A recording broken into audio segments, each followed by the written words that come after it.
I'd like to begin by welcoming everybody here tonight, and I'd like to say a very special thank you to Trevor and the panel for giving generously of the time for the event this evening. Now, you'll be pleased to know that the School of Business in UCD is in really good shape. We've just seen a video for the last couple of minutes which hopefully has given you a really good sense of both the energy that's currently in the school and also our ambition for the future. Over the last year, we have made significant progress in our ambition to be a global top 50 business school.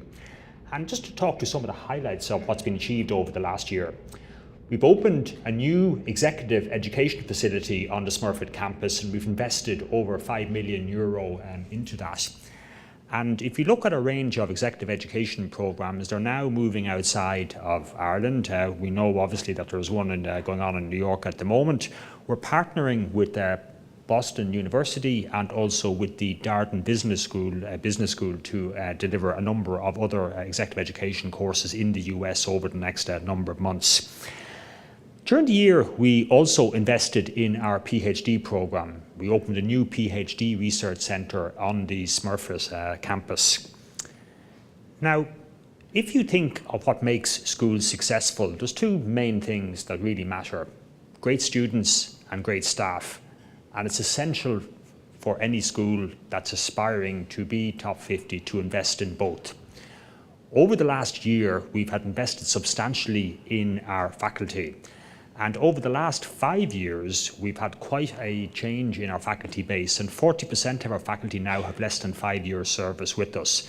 And that's really been transformational in terms of our research capability, our teaching, and also has made a huge difference to the geographic profile of our faculty. The majority of our faculty within the next about year or so will actually be from overseas.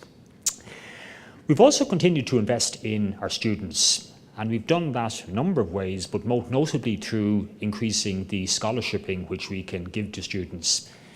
And if I was to stand here, let's say 10 years ago, we would have been offering very, very few scholarships to our students. But that's changed significantly over the last decade, largely thanks to the generosity of philanthropic donors. So at this point in time, approximately 15% of our postgraduate students are in receipt of either scholarship or bursary of some description, and we've notably increased our scholarshiping as well at undergraduate level. And that's really, really important because, of course, education is all about investing in people and investing in the future. And it is essential that any school invests in people who have talent but through circumstances can't necessarily afford to pay for tuition fees. So we see scholarshiping as a really important part of what we do.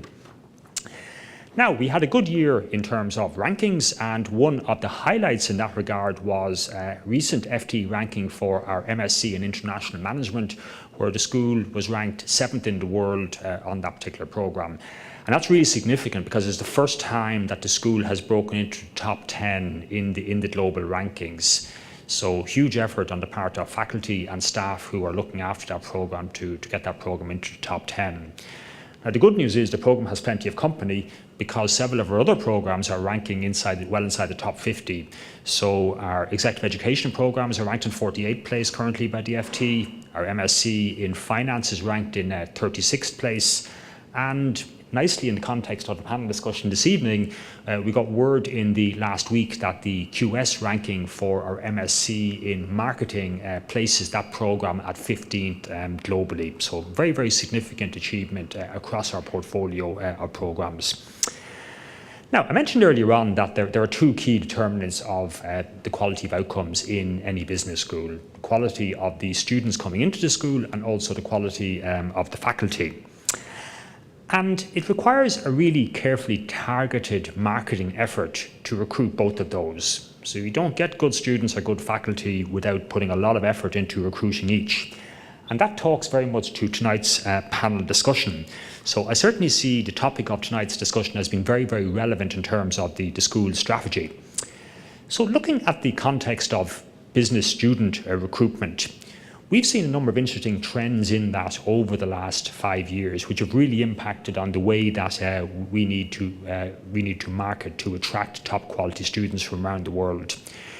We've seen with Generation Z students coming to the fore now, a very significant shift in the type of marketing channels that we need to access those students, and also a significant shift in the type of messaging that we need to use to be relevant to those students when they're searching for an educational product. We've also seen an increasing effort being required to convert initial interest into a final student on campus. So I see reference in tonight's material on in terms of the panel, in terms of Google's zero moment of truth. So certainly we're seeing the same in terms of business students coming to study with us. Typically they will have looked at anything up to a dozen other educational establishments before they make their final choice to come to Smurfit. Now, an additional complicating factor in the recruitment of top quality students is that it's an international market. So not alone do you have to think about your channels, your messaging, but you also have to mediate that by the country that you're marketing into. And obviously the messaging and channels will vary by country. So it's become quite sophisticated in terms of marketing effort required to recruit a good student cohort every year. Now, I'm certainly looking forward to an informative and entertaining discussion here this evening. And given what I just said in terms of the importance of marketing for the success of the school, my notebook will be open and I'll be looking for good ideas from the panel.